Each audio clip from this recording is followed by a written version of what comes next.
Welcome over, refugees from the Thomas Sheridan channel on YouTube, where I've been basically editorializing current events. I think I haven't done enough spiritual stuff, but I suppose everything is really spiritual in the case of this current fiasco. Now, as I said in the video I just did on the Thomas Sheridan channel entitled Meatballs, the the tendency during times of emergency and crisis, war, or what's happening right now with this planned economic crash that's been hidden by a fake virus story. Well, the virus is real, the lie is not. And the for many people now, their new god is bureaucracy, government, administration, civil service, health authorities, and so on. This then deprives people of a spiritual identity. When deprived of a spiritual identity, they're more likely to commit genocide and things like that. Now, you can look at the Soviet Union, we look at all the greatest mass killers of all time. They were all had two things in common: socialism, or communism, Marxism, and atheism, or the state replacing the soul. I'll give you the obvious examples. There would be Kampuchea, Cambodia, and Pol Pot. That's an obvious one. Year zero, in many ways, we're in year zero now, where the slate has been wiped clean and we're starting over again. This allows people to be slaughtered by the state because they're not compatible with the new operating software of the society. Mao and the Chinese Cultural Revolution, another bloodbath, and then Stalin's purges with Ceausescu in Romania, and it just goes on and on and on. I would also include Adolf Hitler and the Third Reich in that. Now, you would say, Thomas Sheridan, you wrote a book called Walpurgis Night, a very good book, by the way. If you haven't read it, you'll enjoy it, about how they capitalized on paganism and a resurgence of paganism through neo-pagan and folkish movements, folkish spiritual movements during the early part of the 20th century. Yes, they did, very much so. And then they took all that and they substituted it with the state. So therefore, the socialism of Hitler also had the same dynamic. So it's the worship of the state. It's statism gone malignant. Now, there's a vacuum there. What you do is you create the spiritual vacuum, and then you fill it with the state. You see that in Ireland to a different degree. We were unfortunately, I'm not saying it was a good thing, we were a Catholic, very Catholic nation until about 20 years ago. That was replaced with the state. So this is why you had people crying when abortion was legalized, and happiness. They became I'm not anti-abortion or anything like that. I'm not pro-abortion. I'm not abortion mad or anything. I sit on the middle, and most topics I'm very much in the middle ground, case by case, if I can do that. But abortion, it became a sacred sacrament for many Irish liberals. So did things like gay marriage again. I have no problem with that. I can't understand why gay men would want to gay people would want to get fucking married anyway. Just considering what a nasty contract marriage is, and how but divorce rates are shocking among straight people. Why would you want to get married anyway? So, but that's their own business. But again, it becomes the bureaucracy legalizing things, mandating things, becomes the new spiritual thing, but not really spiritual. It ultimately goes back to a kind of again, a Lutheranism, this belief that the holy word of the law is the end of it. That's the end of it. And government and religious scripture are the same thing. Now, this creates, for people like us who come to these channels and come to my work, well, what's in it for us? What's our main thing? Well, I think the first one is satire and memes, and just joke and laugh about this thing. Digest the craft, be the Loki. Be the Loki in the ointment of the bureaucrat's ointment. Very important. So memes are great. Jokes are like, I heard a chap called Al told a great joke today. He said, Paddy, oh Jesus, Mick, I heard your father died. Was it coronavirus? And Mick goes, ah, yes, it was. He was out hunting and he got shot. And between being brought to the hospital and being shot, the doctor said he died of coronavirus. And that's genius. And that kind of thing. Uh, Jestercraft. So there's nothing more spiritual, I don't think, than satire and comedy. Well, because you show me one force on this earth, with the exception of perhaps things like rock concerts, really good rock bands and rock music, like metal and stuff, really good shows. You show me one thing that's as spiritually healing and takes you out of them. This is why I've always used satire in my own chaos magic work and going back on the internet to the very early days of using it. And that's what that's about. It momentarily switches a person away from the doom and fear. Now, there are so people who are so obsessed with doom and fear, and they are in love with doom and fear, that they can't be done. Don't worry about them. Just go for the ones that can. And that's the most spiritual thing you can do right now, is satire and not taking it too seriously, seeing the bureaucrats for the joke that they are. Now, the a part of me is wondering how much this has to do with all those stupid bastard Wiccans and the other types who hex the Trump hexing ritual. I'm starting to wonder if this is a part of it.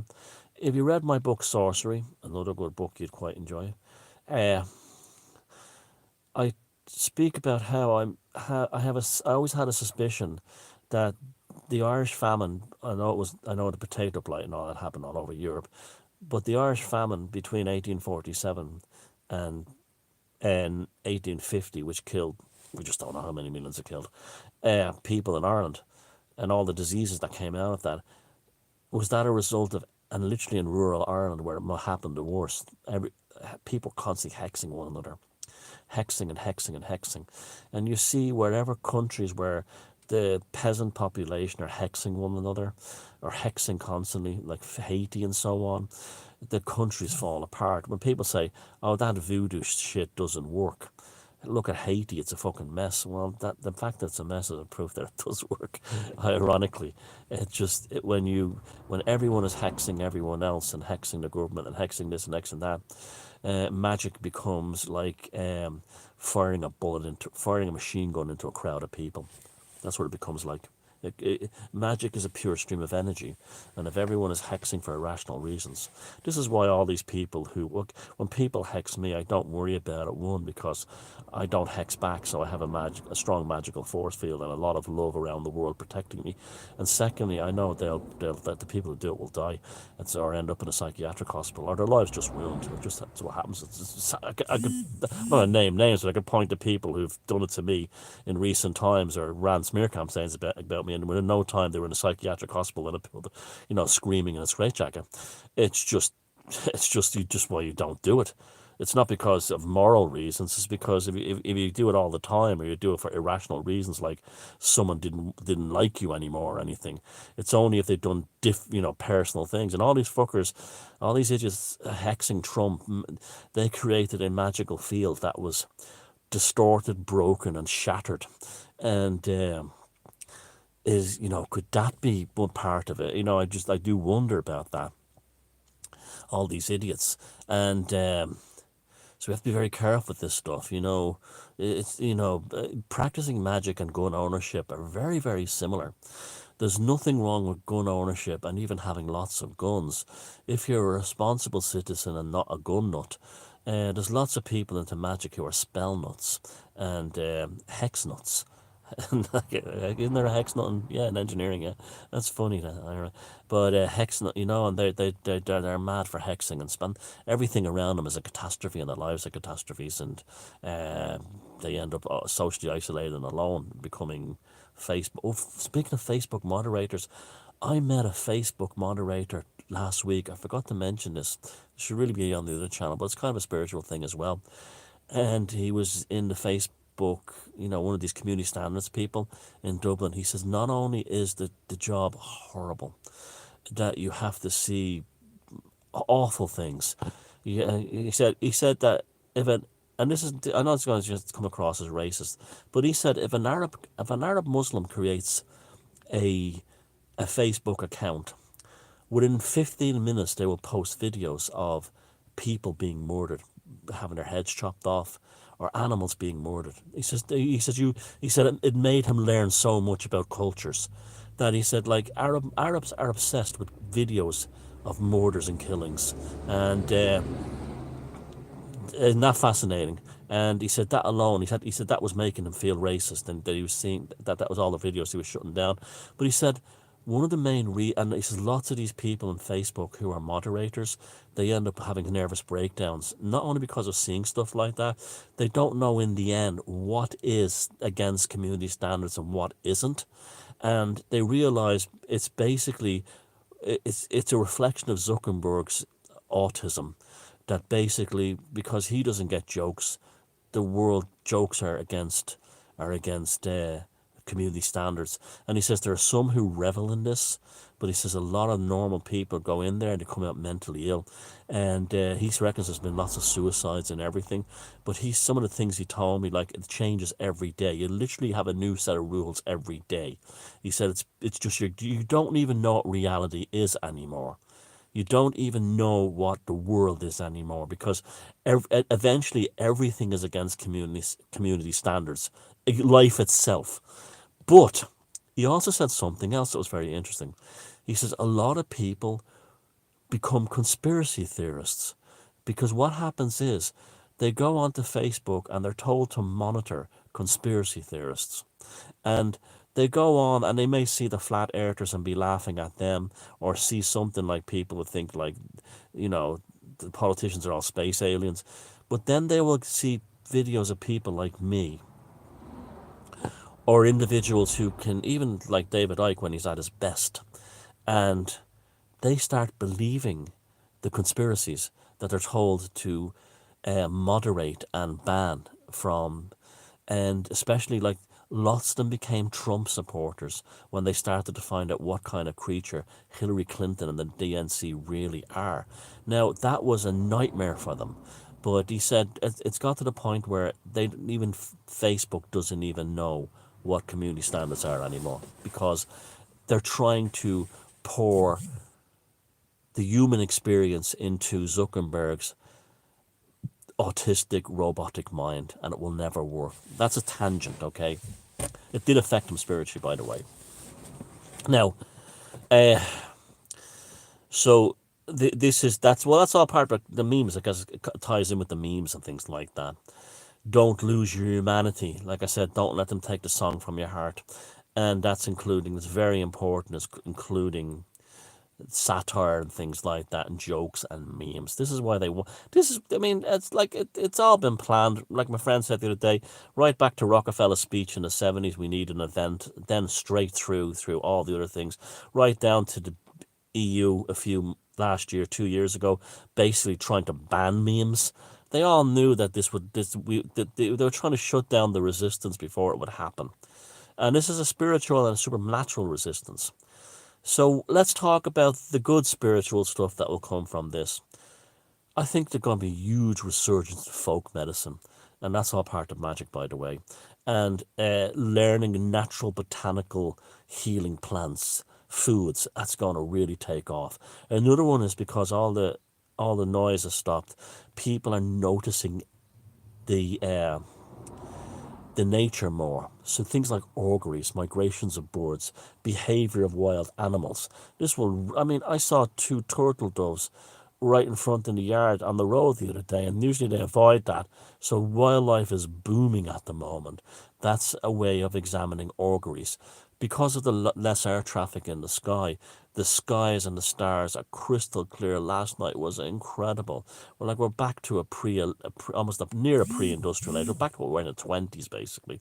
And to see all the stars, you'll develop a greater sense of communion with the cosmos in a natural way. You and the cosmos, you and the stars, you and the literal metaphors of the sky gods above you and the nature gods. So you're going to see a massive, massive turn to paganism, but not like this sort of like neo-druidic bullshit or neo-pagan crap or any of that bullshit, Nordic pagan crap. It's going to be ordinary people who may not even know who Odin is or the Morrigan, but who will become instinctual pagans because they're looking around at the world and they're saying, my God, Nate, you see a lot of a kind of like a folk Catholic Catholicism or folk Presbyterianism will emerge from that. This is what's going to happen because people we had less distortion and less trips. Now I'm not talking about the meat columns. I'm talking about like people who are basically sane and normal and don't worship bureaucracy as a god. They will start to smell the roses. Goddesses like Flora and Fortuna will be very, very powerful right now. It's funny how like we had right before this happened, we had very strong elements, very strong archetypes of Athena and Minerva. But now it's like Flora, now it's like, now these things always shift and change.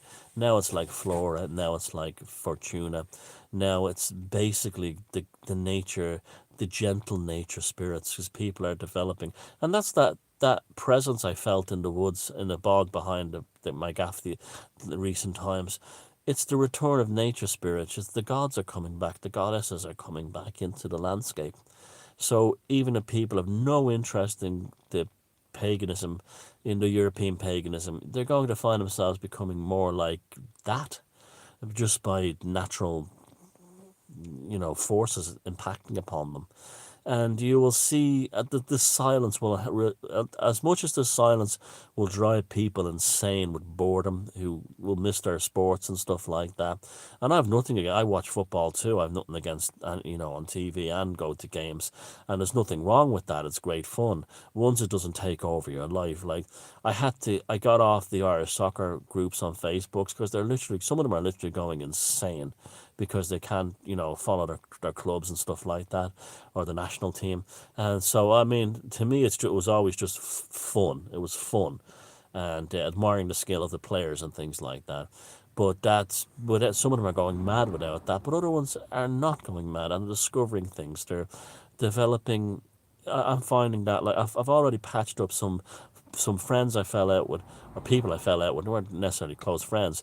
We patched up our differences. It's actually made my friendships with other people much stronger. And that's a very spiritual thing. And not in a Christian sense, I don't mean that way, but in just a general sense of well-being within your soul, within your psyche. And there's a lot of that kind of thing going on now. I notice a lot, anyone who's involved in smear campaignings or attacking people on the internet right now is a world-class shitbag. And you get them out. And they know they're world-class shitbags. And if you see anyone in alt media attacking another person in alt media right now, if you see anyone anyone attacking anyone, just when all this is going on, unless it's a politicians or someone who deserve to get it or controlling us. One time it's somebody who's just like making videos and stuff like that or writing books or anything. You're dealing with a world-class fucking shitbag, and block them and immediately get them out of your life, because these are not the people you want around you in a spiritual crisis. Well, a spiritual challenge like we have now. And you know who the shitbags are, and you know who the good people are in your life. Get rid of the shitbags. And same with the alt media figures. Any alt media figure who's attacking anyone right now is a fucking cancer and must be treated like a cancer and be removed from your fucking your life, because they're not helping you. They're dragging you into their shit world of darkness. And look for the beacons. Search for the searchers.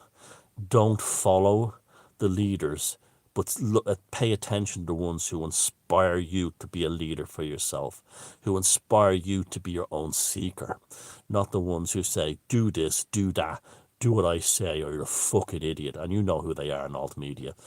Go for the ones who don't fill you full of fear, but say, hold on a second, it's not the end of the fucking world. There's a lot in it for you too as well. And that's who you need around you in a crowd. Like I always said, if you were to get into a lifeboat that was sinking ship, and you had a choice between a lifeboat where people were saying, come on, we'll be okay, we'll sail off, we'll all work together, or don't worry about it, you'll be okay. They were comforting the kids who were crying and stuff, or get into a lifeboat full of chicken littles who were going, this is the fucking end of the world, I don't trust him in that other. Which lifeboat would you get into?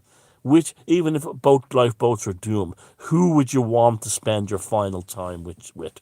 And that's a very spiritual decision. And as you saw my tarot class, I'd love to do, hopefully, I've talked to the people at Magical Legion about doing something similar again, maybe to do with basically a thing on magic again in the not too distant future. The thing is that who do you want in your life right now? When you step off, look at the Fool card of the tarot.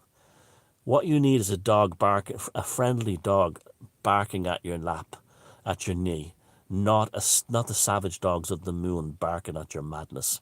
Seek the dog in the in the Fool card, and run away from the dogs in the Moon card. What you want is comfort and support and practical optimism without being airy-fairy, and shy away from anyone who's a finger-pointing, miserable psychotic. You don't need them. I'll let them die.